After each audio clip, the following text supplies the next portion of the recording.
Mesdames, Messieurs, bonsoir et bienvenue à ce téléjournal. Le séminaire du gouvernement s'est refermé hier au Fleuve Congo Hôtel. Le président de la République qui l'a clôturé, Félix Antoine Tshisekedi Tshilombo, a invité les membres du gouvernement à poursuivre avec la dynamique des changements par la culture de l'excellence et la gestion basée sur les résultats. C'est un reportage signé Patrick Michel Moukoui. 3 jours pour créer une dynamique de changement par la culture de l'excellence et la gestion axée sur les résultats au sein de l'équipe gouvernementale. Après 72 heures d'exposés et échanges, les membres du gouvernement ont reçu des éléments nécessaires pour matérialiser au mieux la vision du président de la République, Félix Antoine Tshisekedi Tshilombo. Le chef de l'État, qui comme à l'ouverture a personnellement effectué les déplacements de Congo Fleuve Hôtel le samedi pour clôturer ces assises. En présence de panélistes, membres du gouvernement et quelques partenaires du pays, le Premier ministre Samalou Koundé, qui prend la parole en premier, étale en longueur les acquis et principes de ce séminaire. Du fonctionnement du gouvernement, les participants ont retenu l'unicité comme principe phare des actions qui doivent être posées avec transparence, prêcher par l'exemple, respecter le temps et privilégier la gestion axée sur les résultats. Les séminaristes ont même pris des engagements au nombre desquels la sécurisation et l'instauration de la paix, l'investissement au développement à la base, la mobilisation de recettes, ainsi que la responsabilité à faire respecter les lois et textes réglementaires. De quoi rassurer le chef de l'État sur la capacité de son gouvernement à faire face aux immenses défis qui se présentent. Il s'est donc agi d'une retraite stratégique pour poser un diagnostic clair sur l'état, la situation de notre pays et identifier des pistes de solutions sous la forme d'un plan de guerre dont la stratégie de combat est caractérisée par une démarche et une dynamique de changement reposant sur les principes et les valeurs de la gestion axée sur les résultats. Il m'a été fait part, en outre, de la haute qualité des échanges et surtout de la nature des questions abordées au cours des différentes sessions, et j'en suis heureux. Je vous félicite donc pour l'attention toute particulière dont vous avez fait montre durant tout le séminaire, et j'imagine déjà votre empressement d'aller vite et maintenant sur le terrain pour donner des réponses appropriées aux préoccupations de nos concitoyens. Le président de la République a également salué la compréhension de défis par ce membre du gouvernement en les incitant à la cohésion pour atteindre les objectifs du développement durable et de l'agenda 2063 pour le développement de l'Afrique. Le séminaire du gouvernement clôturé, la prochaine étape, c'est l'élaboration de feuilles de route de ministères sectoriels et la mise en place de cabinets respectifs. Dès cet instant, le peuple n'aura plus qu'à savourer les résultats des efforts qui seront consentis par ce technicien de la vision du président de la République. Juste après ces travaux des 3 jours organisés au Fleuve Congo Hôtel ici à Kinshasa, le Premier ministre Jean-Michel Samalou Koundé Kyenge s'est félicité de la tenue de ces assises. Il en appelle plus à la cohésion entre les membres du gouvernement. Il est au micro de Pati Tondouango. Et le thème qui a été choisi, d'abord parce que sous l'impulsion du chef de l'État, qui a toujours à cœur l'efficacité et l'efficience du gouvernement pour que finalement nous soyons performants, a voulu nous donner ce cadre où on s'est retiré afin d'être ravivé et qu'on puisse redynamiser au fait notre morale en nous dotant de suffisamment de matière pour renforcer nos capacités. Et je pense que du point de vue du résultat attendu, nous sommes très contents parce que désormais nous sommes sortis avec une équipe avec une très forte cohésion et surtout déterminée par rapport aux 15 piliers tels que déterminés dans le programme d'action du gouvernement.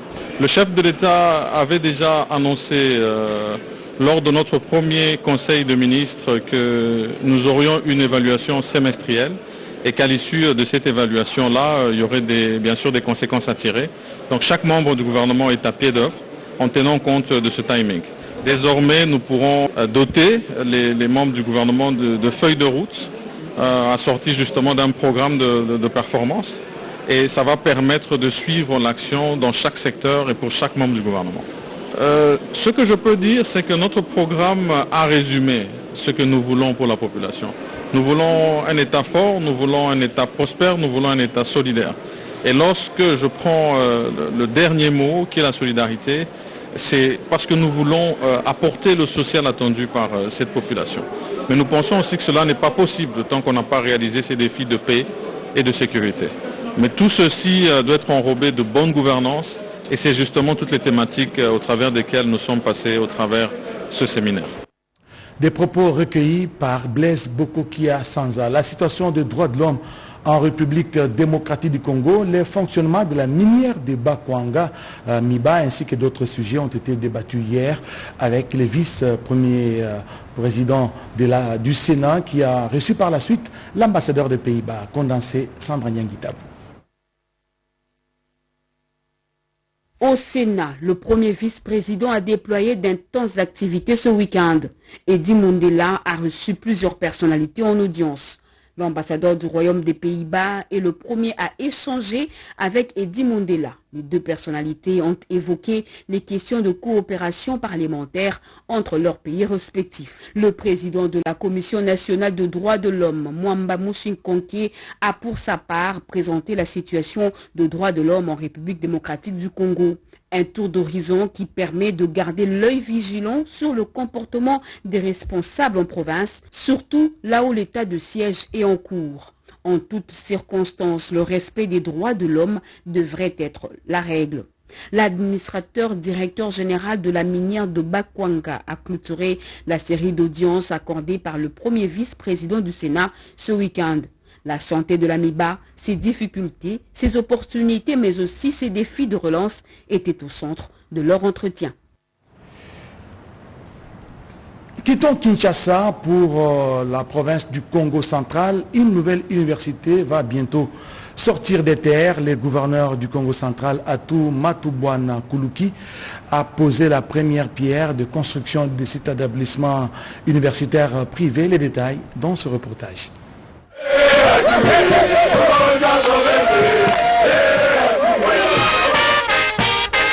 La journée du 24 juillet 2021, sur l'endemain du 31e anniversaire de l'Université Congo, sera gravée en lettres d'or dans l'histoire de cette jeune institution. Après la construction du premier bâtiment facultaire en 2011 sur financement total du gouvernement provincial et d'un autre en 2019, cette cérémonie de la pose de la première pierre des travaux de construction du bâtiment administratif de cet alma mater par le gouverneur du Congo central Atou Matubwana Kuluki symbolise le véritable envol de cette université privée d'utilité publique, étant donné que toute institution est matérialisée par son siège. Financée sur fonds propres de l'Université Congo via un prêt obtenu par elle dans une banque de la place, ces travaux lancés par l'autorité provinciale dans le site de Louvaka à Mbanzangungu seront exécutés par la firme congolaise de construction Jet BTP.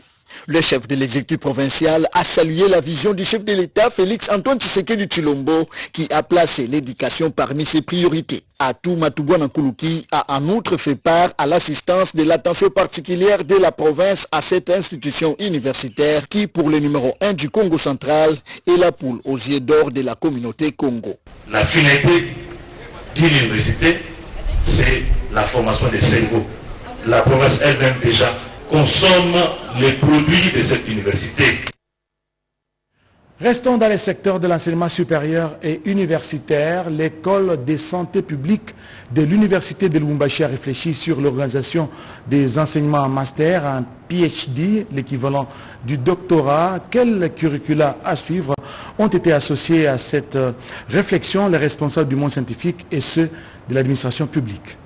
Patronage de l'Institut de médecine tropicale d'Anvers que l'école de santé publique de l'université de Lubumbashi a réuni du 19 au 24 juillet 2021 le monde académique, scientifique du secteur de la santé, les responsables du ministère de la Santé, de l'administration publique du Haut-Katanga, les sociétés minières, l'expert de l'IMT d'Anvers, la cellule de l'assurance qualité de l'UNILU et les autres structures de la santé pour réfléchir autour de la validation des curricula de master et PhD. Malonga Kaj, directrice de l'école de santé publique, se réjouit de cette activité scientifique qui est un moment fort pour la remise en question de la formation transmise aux étudiants. La nécessité de répondre aux besoins de compétences des utilisateurs par manque de pertinence de formation des programmes de santé, la faible opérationnalité des nouveaux diplômés, la nécessité d'assurer la mobilité des apprenants, des enseignants, et d'entrer dans l'internationalisation de l'enseignement. C'est dans cette perspective que l'école a amorcé le processus de révision de son programme de formation selon une approche de construction des programmes de formation qui allie le système LMD et l'approche par compétences. Le professeur ordinaire Lunda Ilunga, secrétaire général académique de l'UNILU, a salué ces assises qui s'inscrivent dans le cadre de l'exigence de la loi cadre numéro 14/004 de l'éducation du 11 février 2014. Et je souhaite que toutes les structures de l'Université de Lubumbashi puissent emboîter le pas. Sur ce, je déclare clos les travaux de validation des curriculum au niveau des masters et des PhD à l'école de santé publique. Les participants à ces assises en sortent ragaillardis. Restons dans les Hauts-Katanga et parlons voirie. Plusieurs routes recouvrent aujourd'hui la couche d'asphalte des travaux qui se poursuivent. Le gouverneur du Haut-Katanga, Jacques Kiaboula Katoué, a inspecté ces travaux sur plusieurs sites, nous dit Didier Mumba. Il veut appuyer sur l'accélérateur afin que tous les chantiers qu'il a initiés à Lubumbashi et ailleurs dans la province du Haut-Katanga puissent s'achever avant la tombée des prochaines pluies. D'où cette ronde que Jacques Kiaboula Katoué, accompagné de son vice-gouverneur et du ministre provincial des infrastructures, a fait à travers la capitale du cuivre. Il a débuté son inspection par le boulevard Kamagnola. Ici, les travaux de la chaussée, passés désormais à 2 bandes, se concentrent sur le tronçon Kambov-Djamena. Les passages piétons et les bordures sont en construction pendant que la couche des bases et la fondation sont en train d'être posées. Sur l'avenue qui doit prolonger, l'entrepreneur travaille sur la plateforme. Du côté de la route Kassapa, l'on procède au décapage et aux travaux de solidification de la base. Pendant ce temps, l'œuvre de modernisation de la chaussée de Kassenga se poursuit et va bientôt atteindre la commune de Roachi. La couche de roulement est déjà posée sur une bonne partie, les séparateurs et les lampadaires à panneaux solaires installés.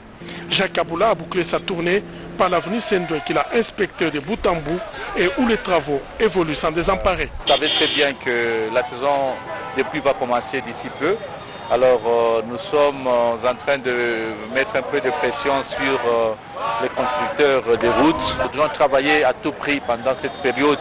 Le peu de temps qui nous reste, il faut le mettre à profit pour que les infrastructures de base ici au centre-ville se terminent et même d'autres infrastructures que nous avons commencées dans la périphérie. Après le centre-ville de Lubumbashi, le gouverneur Jacques Kiaboula s'occupera des différentes communes de la capitale du cuivre. La vision de Félix Tshisekedi devient chaque jour qui passe une réalité dans le Haut-Katanga. Les petits séminaires de là-bas, nous sommes dans la province du Kivu, est désormais opérationnel. C'est Monseigneur José Moko du diocèse d'Idiofa qui a procédé à son inauguration et l'a présenté à l'Éternel. Suivez. Pour avoir échappé à la menace de la pandémie du Covid-19, le calendrier scolaire 2021 dans les territoires d'Idiofa, province du Kwilu, n'a pas connu de perturbations. À la clôture de cette année scolaire 2020-2021, Monseigneur José Moko Ekanga, évêque du diocèse d'Idiofa et vice-président de la CENCO, a présidé la cérémonie d'inauguration et la bénédiction de 2 nouveaux bâtiments, dont la cuisine des prêtres et l'autre bâtiment qui servira de dortoir pour les préfinalistes et finalistes séminaristes. Cette infrastructure fait non seulement le bonheur de l'évêque, mais aussi et surtout la motivation pour les apprenants. Nous voudrions, à travers ce dortoir, donner de façon visible aux séminaristes la preuve que ces séminaires, ces petits séminaires, est la prunelle de l'œil de l'évêque. Nous voudrions, à travers ce dortoir, motiver les petits séminaristes à fournir des efforts pour gravir les échelons, franchir les étapes de la première année jusqu'à la 5e et 6e. Donc ce bâtiment est réservé aux méritants. Les souhaits du Monseigneur José Emoko est de garder cette grande vision avec le même élan. Électrification de l'île d'Idjoui. Nous sommes dans la province du Sud Kivu. L'île est située sur le lac Kivu. Les projets avancent à pas des géants. L'heure est à présent à l'acheminement des matériaux de construction pour justement poser les lignes électriques. La mission de la SEN sur place a évalué ce projet. Reportage. Sous l'impulsion du chef de l'État, Félix-Antoine Tshisekedi Tshilombo, et la détermination ainsi que la volonté affichée par la direction générale actuelle de la Société nationale d'électricité SNEL d'accompagner le chef de l'État dans sa vision d'électrification des territoires ruraux de la République démocratique du Congo, une mission d'experts de 6 personnes venues de Kinshasa, couplée à celle de la direction régionale SNEL Sud Kivu Maniema. Cette mission vient donc de terminer sa mission avec une note de satisfaction, une mission de suivi du projet d'électrification de l'île d'Idjoui. La mission a consisté à actualiser les données, à s'enquérir de la situation sur le terrain afin de savoir si elle n'a pas changé depuis les dernières études, contrôler l'état des matériels déjà livrés pour que l'exécution physique du projet d'électrification de l'île d'Idjoui soit effective. Le chef de la délégation, Deo Machali, confirme l'existence de 80% des matériels entreposés à Bukavu et à la paroisse catholique de Kashofu à Idjoui. Deo Machali précise que cette mission est la dernière avant le démarrage physique du projet. Notre descente ici, c'est la dernière étape pour venir constater, faire un état des lieux et confirmer que le projet peut commencer. Et il va réellement commencer après les rapports que nous allons. À Idjoui Nord, la délégation a été bien accueillie par l'administrateur du territoire adjoint chargé de l'administration ainsi que le Mwami Rubenga. Ces deux autorités ont encouragé et soutenu les plaidoyers menés par l'honorable Prosper Akili Miruo, député national élu d'Idjoui, qui tient à matérialiser ce projet initié depuis 2006 par Feu Hilaire Tawiniga Balagizi. Ce projet entre dans le cadre de l'accompagnement de la vision du chef de l'État qui veut électrifier la deuxième île en Afrique après le Madagascar. Avec une superficie de 310 000 km², l'île d'Idjoui est habitée par 337 492 habitants. Idjoui, c'est un territoire insulaire et paradisiaque, havre de paix, qui attire les touristes par sa vocation agricole. L'honorable Prosper Akili sollicite l'implication de toute la notabilité, filles et fils d'Idjoui, de soutenir unanimement les efforts que déploient les autorités du pays pour la matérialisation de ce projet. Planning familial, dépistage volontaire au VIH et SIDA en milieu universitaire. En tout cas, c'est la fourchette des sujets abordés lors de la journée scientifique organisée à l'université de Kinshasa des concerts avec les fonds des Nations Unies pour la population. Reportage Constance Mananga. Les choix sont la solution en cas d'augmentation ou de diminution temporaire des naissances. Influer sur les taux de fécondité ne peut se faire qu'en faisant des droits et choix de la santé des reproductions une priorité. Voilà le thème de la journée mondiale de la population célébrée chaque 11 juillet de l'année. C'est dans ce cadre qu'une journée scientifique a été organisée à l'université de Kinshasa pour faire connaître la vision du département des sciences des populations et développement sur l'interaction de la pandémie de Covid-19 et la démographie en RDC, mais également organiser un plaidoyer auprès du gouvernement et des partenaires internationaux en vue d'une appropriation nationale effective des questions des populations devant se traduire par une mobilisation accrue des ressources en faveur des programmes de population et de développement. Une occasion pour les fonds des Nations Unies pour la population UNFPA d'offrir à la population quinoise et estudiantine des services d'information et de santé sexuelle et reproductive en organisant les services de dépistage volontaire du VIH-Sida, le service de planification familiale et autres. Le gouvernement de la RDC s'est résolu d'organiser le deuxième recensement général de la population et de l'habitat RGPH2. Question de doter la République démocratique du Congo des données fiables pour son développement. Le secteur des transports nécessite une bouffée d'oxygène de la part du gouvernement de la République. Un plaidoyer a été mené dans ce sens. Ici à Kinshasa, les conducteurs de véhicules voient chaque jour qui passe leur recette s'amenuiser. Les raisons dans ce reportage de Pierre Mbouyou Saïdi. La dotation d'un nouveau charroi automobile à la firme de transport routier en commun par le chef de l'État Félix-Antoine Tshisekedi Tshilombo, accompagné de l'augmentation des bus Esprit de Vie, avait suscité un réel engouement auprès des usagers routiers congolais qui ont salué cette ferme volonté gouvernementale de fluidifier le transport en commun dans toutes les chaussées quinoises. Ce secteur, victime des affres de la troisième vague de la pandémie du coronavirus, est buté à l'incivisme des conducteurs de bus censés être appelés péjorativement esprits de mort, situation couplée à l'envahissement exponentiel de toutes les routes de la capitale par les motocyclistes caricaturés des Wewa et des taxis tricycles. Ces phénomènes sociaux ont occasionné la baisse des recettes journalières, due à un manque à gagner criant au sein des services publics de l'État commis dans le secteur du transport routier en commun. Dans la quête rationnelle des pistes de solutions efficaces, un groupe d'experts nationaux spécialisés dans ce secteur de la vie nationale ont passé au crible de cette épineuse problématique. 12 années dégagées, ces plaidoyers axés sur l'obtention des fonds de roulement et la prise en charge des subventions d'équilibre post-Covid par le gouvernement de la République. L'État a, avec sa position de société, des passagers payent 500. Alors il faut une subvention d'équilibre. Nous sommes en pleine démarche avec le gouvernement. Certainement, dans peu de temps, ces problèmes doivent prendre fin. Ce plaidoyer a pour entre autres objectif de susciter auprès des autorités compétentes la révision légèrement à la hausse de la tarification du prix du billet par passager dans les transports routiers communs dans la capitale congolaise. Restons encore dans les routes, dans la capitale congolaise. Des travaux d'assainissement de grande envergure s'observent ça et là à travers Kinshasa. Les communes pilotes sont Kitambo et Ngaliema. Explication Malumbela. L'opération d'assainissement de l'espace vital doit être une affaire de tous les Congolais. Ces jeunes regroupés au sein de la dynamique dénommée Kitengeyesu l'ont démontré ce samedi 24 juillet 2021. Ces derniers ont mis la main à la pâte dans la lutte contre l'insalubrité qui a élu domicile à travers toutes les communes de Kinshasa. Dans sa phase expérimentale, cette opération a ciblé quelques quartiers de la commune de Kintambo et celle de Ngaliema. Nous voulons que ce soit une action qui soit coordonnée avec d'autres à l'intérieur du pays. C'est ça qui est important.